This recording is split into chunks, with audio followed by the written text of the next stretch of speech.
नमस्कार, आप देख रहे हैं यूपी की आवाज। मैं हूं आपके साथ अंशिका। आइए नजर डालते हैं इस खबर की ओर।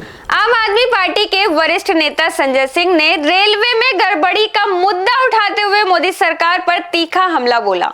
आप नेता ने कहा, बीजेपी सरकार में बातें तो बड़ी बड़ी होती थी, पूरे देश को उम्मीद थी कि रेलवे के अंदर क्रांतिकारी बदलाव आएगा, लेकिन आज देश की हालत क्या बना दी। जितना ट्रेन आज पटरी पर नहीं चलती, उतना आज पटरी के बाहर चल रही है। ये है सरकार की व्यवस्था का आलम। आप नेता ने कहा, शर्म आता है वो दृश्य देखकर, जब यात्री कुंभ के मेले में जाने के लिए ट्रेन के डिब्बों को तोड़ रहे थे। ये हालत हो गई है आज देश की। देखिए आप सांसद संजय सिंह ने क्या कहा। धन्यवाद मान्यवर, आपने इस महत्वपूर्ण विभाग की, रेलवे विभाग की चर्चा पे मुझे बोलने का अवसर दिया।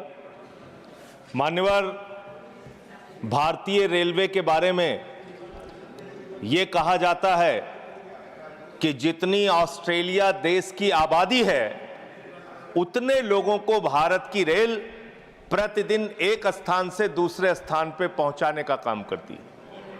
इतना बड़ा क्षेत्र है मान्यवर, रेलवे का क्षेत्र। हमारे साथियों ने भी कहा कि इसके लिए पहले अलग से बजट आता था, सबको इंतजार होता था, नई ट्रेनों की घोषणाएं होती थी, क्या क्या रेल के अंदर बदलाव किया जाता था, मंत्री जी बताते थे कितने कर्मचारी रखे जाएंगे, इसकी घोषणाएं होती थी, पूरे देश को इस बात का इंतजार होता था। लेकिन अब आप आम बजट के साथ रेलवे का बजट लेके आते हैं, हालत क्या बना दी।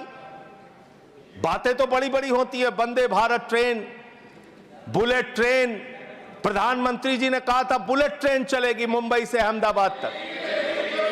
बुलेट ट्रेन चला रहे हैं ये लोग। बुलेट ट्रेन तो छोड़िए, जानवरों की तरह इंसान को रेलवे के अंदर ले जाया जा रहा है, एक जगह से दूसरी जगह तक।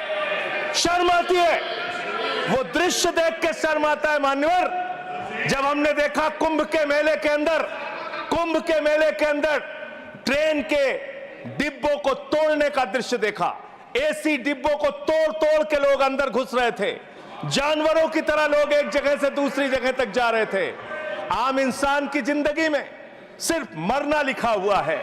कभी रेलवे के ट्रैक पे मरना है, कभी एक ट्रैक पे दो ट्रेनें चल रही हैं, टकराना है, एक्सीडेंट में मरना है, तो कभी दिल्ली के अंदर भगदड़ में लोगों की जान चली जाती है। आम इंसान की जिंदगी में मरना लिखा हुआ है। और रेलवे के कर्मचारी, गैंग्समैन मेरे पास आए थे मिलने के लिए। सर, उन लोगों का यह कहना था रेलवे ट्रैक पे काम करते हुए एक्सीडेंट हो जाता है, उसमें भी उनकी जान जाती है। यह हालत हो गई है रेलवे की आज। और रेलवे के बारे में सीएजी की एक बहुत गंभीर रिपोर्ट है। माननीय मंत्री जी यहां पे बैठे, और मैं दिल से कहना चाहता हूं, कोई यहां पे बैठे इसलिए नहीं कह रहा हूं, जब ये मंत्री बने पूरे देश को उम्मीद थी कि रेलवे के अंदर क्रांतिकारी बदलाव आएगा।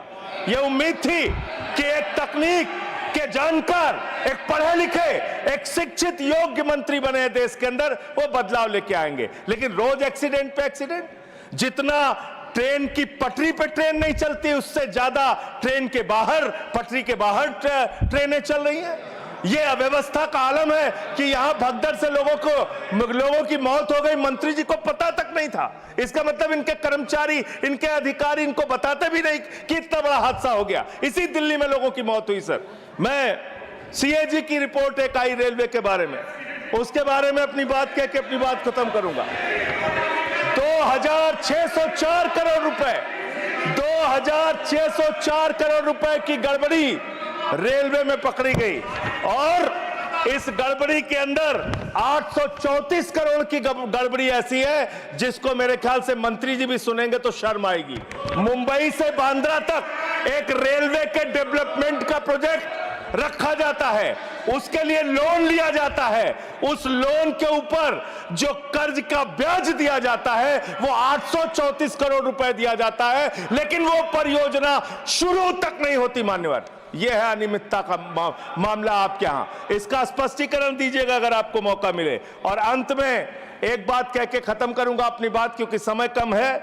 मान्यवर, हम लोगों ने एक फिल्म देखी थी बहुत पहले, सारी दुनिया का बोझ हम उठाते हैं, लोग आते हैं, लोग जाते हैं, हम वहीं पे खड़े रह जाते हैं। ये कुलियों के दर्द के बारे में मैं बता रहा हूं। कुलियों के संगठन के लोग मुझसे मिलने के लिए आए थे 3 दिन पहले मान्यवर, और पूरे देश में 19,000 कुली हैं जिनको उस समय की 2009 के अंदर उनके लिए घोषणा की गई थी कि उनके बच्चों को नौकरी दिया जाएगा, उनको गैंग्समैन की नौकरी दिया जाएगा। लेकिन आज उन कुलियों की हालत यह हो गई है कि रेलवे के प्लेटफॉर्म पे ई रिक्शा चलते हैं, रेलवे के प्लेटफॉर्म पे वाहन चलते हैं जिसमें सामान ढोने के लिए यात्रियों को एक प्लेटफॉर्म से दूसरे प्लेटफॉर्म पे पहुंचाने के लिए वहां पे वाहन मौजूद हैं। जाहिर सी बात है पैसेंजर उसका इस्तेमाल करेंगे। इन कुलियों का दर्द कोई सुनने के लिए तैयार नहीं है। मैं आपके माध्यम से माननीय मंत्री जी से अनुरोध करूंगा कि जो लोग वर्षों से लोगों का बोझ उठा रहे हैं उनके परिवार की चिंता कीजिए, उनकी गरीबी की चिंता कीजिए, और कृपा करके ये 19,000 जो लोग हैं आज बेरोजगारी की कगार पे हैं उनको कहीं समायोजित करने के लिए या उनके लिए कोई महीने की तनख्वाह की घोषणा, मदद की घोषणा सरकार की ओर से अपनी ओर से कीजिए। और अंत में यही बात कह के अपनी बात को समाप्त करूंगा कि आज पूरे देश को इंतजार है इस बात का कि कब ये दुर्घटनाएं रुकेंगी। पूरे देश को इंतजार है इस बात का कि 3 लाख भर्तियां जो आपने रोक रखी हैं, जिसके कारण आज संवेदनशील जगहों पे एम्प्लॉय नहीं है, कर्मचारी नहीं है, दुर्घटनाएं हो रही हैं, वो कब रुकेंगी। और रेल की पटरियों को ठीक करने का काम जिस पे आप 180 किलोमीटर 160 किलोमीटर की स्पीड की ट्रेनें चला रहे हैं, वो रेलवे की पटरियां कब ठीक होंगी मान्यवर। ये सरकार ही पटरी से उतर गई है इस सरकार के। और अभी ये नासिर भाई काफी दुखी थे, कह रहे थे रेल मंत्री बन जाते हैं मोदी जी। अरे मोदी जी विदेश मंत्री बन जाते हैं, शिक्षा मंत्री बन जाते हैं, सांस्कृतिक मंत्री बन जाते हैं, विज्ञान मंत्री बन जाते हैं। मोदी जी के अंदर बहुत कला है, खेल मंत्री बन जाते हैं। सारा मंत्रालय अकेले मोदी जी चला रहे हैं, इसलिए इस पे नाराज नहीं होना चाहिए। धन्यवाद। शांत शांत शांत शांत शांत। Honorable members, requests have been received from members to adjourn the discussion today due to Holi festival. Accordingly, considering the request of members, the further discussion and reply of the minister will continue on Monday. The House stands adjourned to meet at 11 a.m. on Monday, the 17th March 2025.